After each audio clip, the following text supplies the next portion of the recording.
I think there have been some efforts to try and encourage the Israelis to reach out towards the Syrians a little bit more, to try and persuade the Israelis that it's to their advantage to begin a peace process with the Syrians.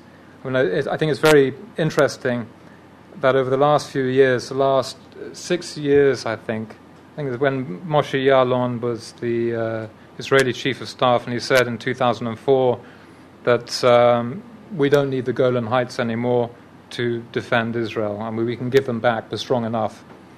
And the military leadership has come around to this idea that, Syria is key to protecting our north, and we can make peace with them, or at least we should try and make peace with them. Give them the Golan Heights back, let them, whatever they want, because it's going to have an impact on Hezbollah and all the rest of it. The political echelon, I'm saying all this as a distant observer because, obviously I'm in Beirut, but the political echelon seemed less reluctant. And my understanding is that the Israeli public's not particularly convinced. And they see reports about Scuds going to Hezbollah from Syria, and they say, well, look, why should we give the Golan Heights back to this guy, Assad?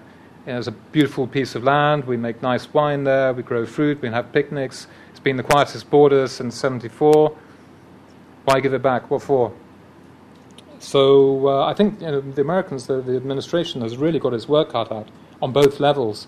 They're trying to encourage the Israelis that, never mind the arms transfers, you should still reach out and begin this process with the Syrians, and also trying to fathom perhaps one of the most intractable conundrums in the Middle East at the moment is, what does Syria want?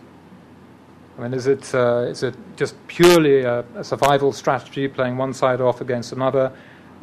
Is it a more in-depth, long-term strategy where they have made a conscious decision to stay within the resistance front, or whether they're trying to up the ante so that they can get greater concessions from the Americans prior to the resumption of peace process? Very hard to tell.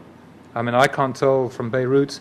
Some of the folks I talk to involved in government here in these issues don't seem to know either. I mean, it's don't know. We have a... Hi, Zach Pakin from McGill University. How much information do you think that the Israeli intelligence has on the location of the Iranian nuclear weapons program? How likely do you think a strike would be, and when would it take place, if possible? Don't know. Next question. No, really, I have no idea. That's kind of out of my area.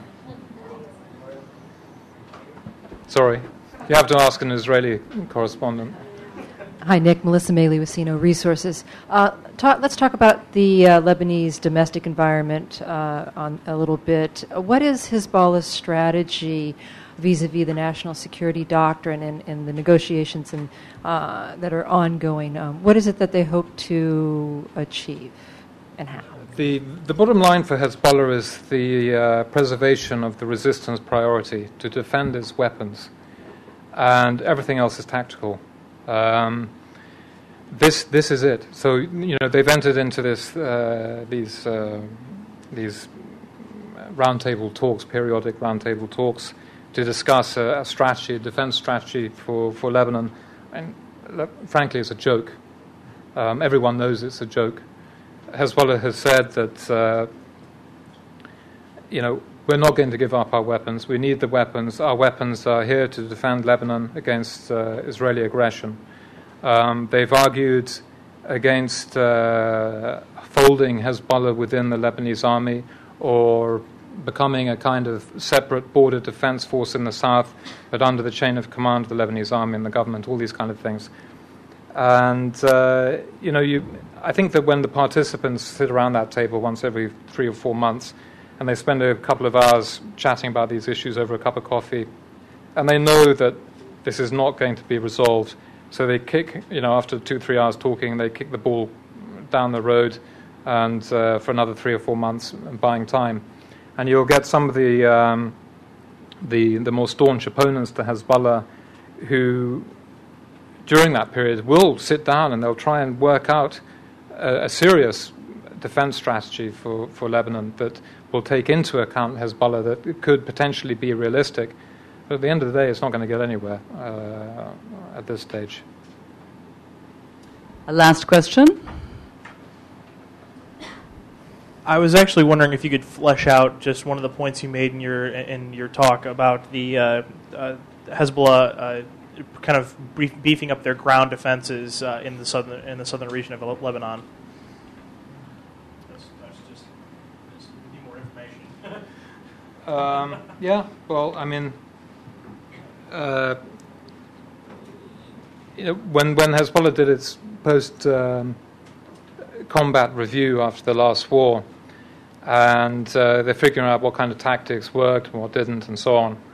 And it was very, very intensive. I mean, they got down to the level that apparently they were unhappy with some of their small unit tactics, the way these guys moved around on the ground. Now, I don't know what was wrong with it, but they're making changes to that kind of thing.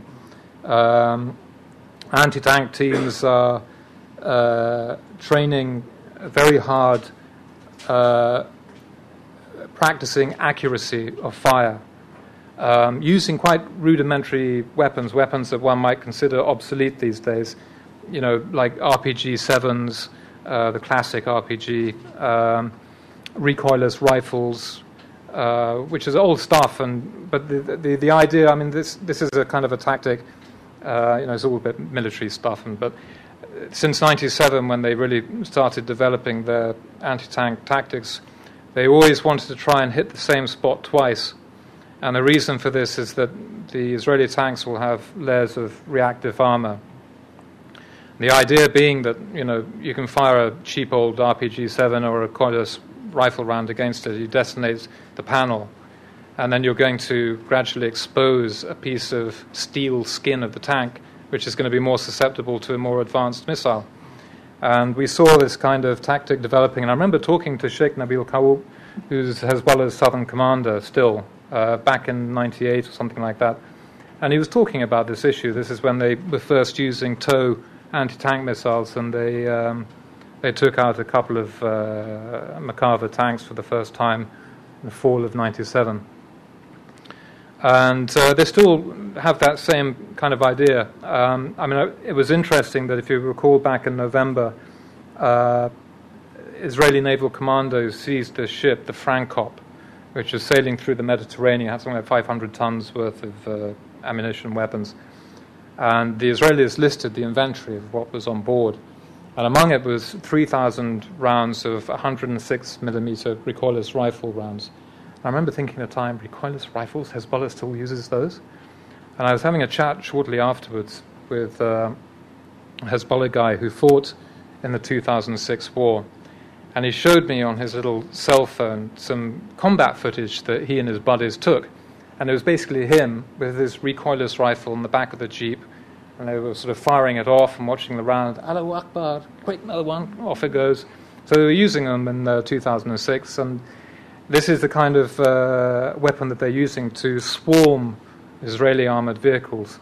You hit it multiple times, hopefully you blast off some of the reactive armor. Then you can fire the much smarter stuff, the AT-14s, the Cornet, the Metis-M missiles, which they hope would destroy the tank. So there's a lot of that kind of stuff going on. But. Well, thank you all so much for joining us. Thank you, Nick, for that unique insight.